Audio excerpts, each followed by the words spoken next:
NDA মিত্ৰজোঁটৰ অন্যতম ঘটক দল অসম গণ পৰিষদ দলৰ ৰাজ্যিক বা কেন্দ্ৰীয় মুখ্য কাৰ্যালয়ত আজি সুন্দৰ এক ঐতিহাসিক মুহূৰ্তৰ শুভ ক্ষণত আমি উপস্থিত হৈছোহি। মই পোনপ্ৰথমে অসম গণ পৰিষদ দলৰ সন্মানীয় সভাপতি তথা আজি মই যিখিনি শুনিলোঁ অগপ দলৰ বিধায়িনী দলৰ নৱনিৰ্বাচিত দলপতি পৰমশ্ৰদ্ধেয় অতুল বৰা ডাঙৰীয়ালৈ মই অলেখ অযুত শুভকামনা জ্ঞাপন কৰিছোঁ। অগপ দলৰ আন এগৰাকী সন্মানীয় কাৰ্যকৰী সভাপতি তথা আজি নৱনিৰ্বাচিত উপদলপতি অগপ দলৰ পৰমশ্ৰদ্ধেয় কেশৱ মহন্ত ডাঙৰীয়ালৈও আমাৰ দলৰ পৰা আন্তৰিক শুভেচ্ছা অভিনন্দন জ্ঞাপন কৰিছোঁ। লগতে মঞ্চত উপবিষ্ট অগপ দলৰ জ্যেষ্ঠ নেতা সাংসদ শ্ৰদ্ধেয় ফণীভূষণ চৌধুৰী, ৰাজ্যসভাৰ সন্মানীয় সাংসদ বীৰেন্দ্ৰ প্ৰসাদ বৈশ্য ডাঙৰীয়া সহিতে অগপ দলটোৰ সন্মানীয় অন্যান্য জ্যেষ্ঠ নেতৃবৃন্দ, দুগৰাকী ইতিমধ্যে পৰিচয় হ'ল নৱনিৰ্বাচিত বিধায়কৰ আৰু বাকী 8গৰাকী বৰপেটাৰ পৰা দীপক দাস ডাঙৰীয়া, ধিলাচিপাৰাৰ পৰা জীৱেশ ৰায় ডাঙৰীয়া, আমাৰ বঙাইগাঁৱৰ পৰা দীপ্তিময়ী চৌধুৰী বাইদেউ ডাঙৰীয়ানী, আমাৰ তেজপুৰৰ পৰা ঋতুৰাজ ৰাভা ডাঙৰীয়া, হাজো শুৱালকুছিৰ পৰা প্ৰকাশ দাস ডাঙৰীয়া, আমাৰ বজালিৰ পৰা আমাৰ পৰমেশ্বৰ ৰায় ডাঙৰীয়া, আমাৰ তিয়কৰ পৰা বিকাশ শইকীয়া ডাঙৰীয়া, আমাৰ গুৱাহাটীৰ ওচৰৰে ডিমৰীয়া সমষ্টিৰ পৰা নৱনিৰ্বাচিত তপন দাস ডাঙৰীয়া, এই 10গৰাকী নৱনিৰ্বাচিত সন্মানীয় অগপ দলৰ বিধায়কলৈ আমি আমাৰ দলৰ ফালৰ পৰা জনালোঁ আন্তৰিক অভিনন্দন। আৰু আমি আশাবাদী অনাগত 5 বছৰ আপোনালোকে ৰাজ্যবাসীৰ প্ৰতি অধিক দায়িত্বশীল হৈ আপোনালোকে ৰাইজৰ সেৱা কৰাৰ বাবে সদা তৎপৰ হৈ থাকিব। অতুল দাই গোটেই কথাখিনি কৈছে যে অসমৰ ৰাজনীতিত 4 মে'ৰ দিনটো সোণালী আখৰেৰে লিখা থাকিব।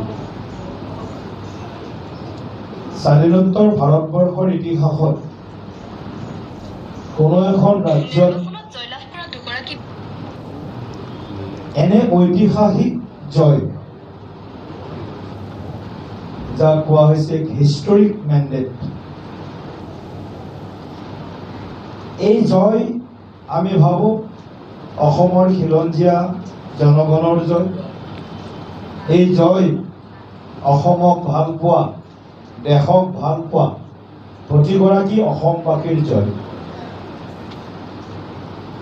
আৰু আমি তৃতীয়বাৰৰ বাবে অসমত আকৌ এবাৰ কৰ্মদক্ষ ভৱিষ্যদৰ্শী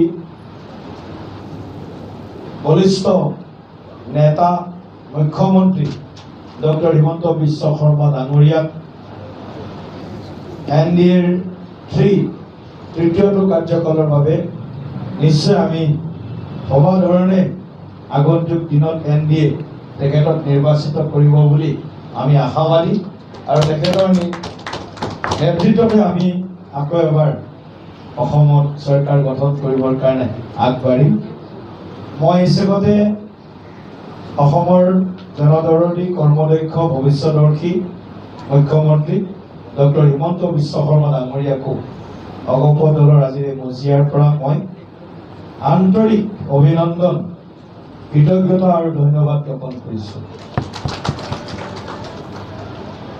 ৰাজ্যখনৰ যিসমূহ প্ৰত্যাহ্বান বা জ্বলন্ত সমস্যা দশক ধৰি আমি ভুগি আছিলোঁ, 55 বছৰ কংগ্ৰেছে আমাৰ খিলঞ্জীয়া মানুহ বা অসমখনৰ প্ৰতি যি অন্যায় অবিচাৰ কৰি গ'ল তাৰ বিৰুদ্ধে অসমৰ জনগণ ঐক্যবদ্ধ হৈ 9 এপ্ৰিল তাৰিখে এই ঐতিহাসিক ৰায়দান গণতান্ত্ৰিক উপায়েৰে সাব্যস্ত কৰিলে আৰু তাৰ পৰিণাম আমি 4 মে'ত দেখিবলৈ পালোঁ। NDA 102খন আসন লাভ কৰিবৰ কাৰণে সক্ষম হ'ল। আৰু যদি ভোট শ্বেয়াৰৰ কথাও আমি চাওঁ তেতিয়াহ'লে 50%তকৈ বেছি ভোট এইবাৰ NDA মিত্ৰজোঁটে ৰাজ্যখনত লাভ কৰিবৰ কাৰণে সক্ষম হৈছে। অগপ দলৰো ভোট শ্বেয়াৰ বাঢ়িছে, বিজেপিৰো ভোট শ্বেয়াৰ বাঢ়িছে আৰু আমাৰ অন্য এটা মিত্ৰ দল BPF দলৰো তেওঁলোকৰো ভোট শ্বেয়াৰ বাঢ়িছে পূৰ্বতকৈ। গতিকে ইয়ে প্ৰমাণ কৰে যে এই নিৰ্বাচন প্ৰতিষ্ঠানৰ সপক্ষে আছে, প্ৰ এষ্টাব্লিছমেণ্ট আছিল। গতিকে এই নিৰ্বাচনে কেইবাটাও দিশক চুই গৈছে আৰু আমি আশাবাদী অহা 5 বছৰ আমি আমাৰ যি ৰাজ্যৰ প্ৰতি দায়বদ্ধতা থাকিব বা ইতিমধ্যে আমি 2টা বা 3টা দলে বা NDA হিচাপে যি সংকল্প পত্ৰ বা মেনিফেষ্টো আমি প্ৰস্তুত কৰি ৰাইজৰ সন্মুখত দিছোঁ, সেই মেনিফেষ্টোৰ প্ৰতিটো বিষয় অনাগত দিনত প্ৰাথমিকতাৰ আধাৰত অন প্ৰায়ৰিটি আমি প্ৰতিটো বিষয় আমি কাৰ্যকৰী কৰিবৰ কাৰণে আগবাঢ়িম। অগপ দল মই যেতিয়াৰ পৰা ৰাজনীতি ক্ষেত্ৰখনত আছোঁ 2001 চনত যেতিয়া প্ৰথম মিত্ৰতা হৈছিল সেই দিনৰ কথাও মনত আছে। তাৰ পৰৱৰ্তী সময়ত অসমৰ যি ৰাজনৈতিক আমি দেখিলোঁ যে পৰিৱৰ্তিত ৰাজনৈতিক পৰিস্থিতিটো অত্যন্ত প্ৰত্যাহ্বানৰ মাজতো আমি কেতিয়াবা সৰু সুৰা 2-এটা মতৰ অমিল নিশ্চয় হৈছে, কিন্তু আমাৰ মাজত কেতিয়াও মনৰ অমিল হোৱা দেখিবলৈ পোৱা নাই। যোৱা 1 চনৰ পৰা যদি আমি 26 চনলৈ চাওঁ, অৰ্থাৎ আমাৰ এই গোটেই মানে ৰূপালী জয়ন্তী বৰ্ষ হৈ গ'ল আমাৰ মোটামুটি মিত্ৰতাৰ। গতিকে 25 বছৰীয়া আমাৰ ৰাজনৈতিক যি মিত্ৰতাৰ ৰাজনীতি, এই ৰাজনীতিত কেতিয়াবা সৰু সৰু 2-এটা কথা হৈছে, কিন্তু বহুত দিন ইয়াৰ কোনো ধৰি ৰখা নাই। অগপও ধৰি ৰখা নাই, বিজেপিও ধৰি ৰখা নাই। কাৰণ আমি জানো যে ৰাজ্যখনক যদি আগবঢ়াই লৈ যাব লাগে তেনেহ'লে আঞ্চলিকতাৰ বাদৰ যি আচলতে প্ৰকৃত, মই ক'ম যে অগপ দলটো ৰাজ্যখনৰ বা দেশখনৰ ভিতৰত আঞ্চলিকতাবাদৰ ধ্বজাবাহক এটা পিয়ৰ ৰাজনৈতিক এটা দল, পিয়ৰ, যাৰ নেকি কোনো ধৰণৰ ভাজ নাই কথা আৰু কামত। গতিকে আঞ্চলিকতাবাদ বহুত ওলাইছে এতিয়া দেখিছোঁ আমি। কাৰোবাৰ ইচ্ছাত উঠিব গ'লে উঠে, কাৰোবাৰ ইচ্ছাত বহিব গ'লে বহে।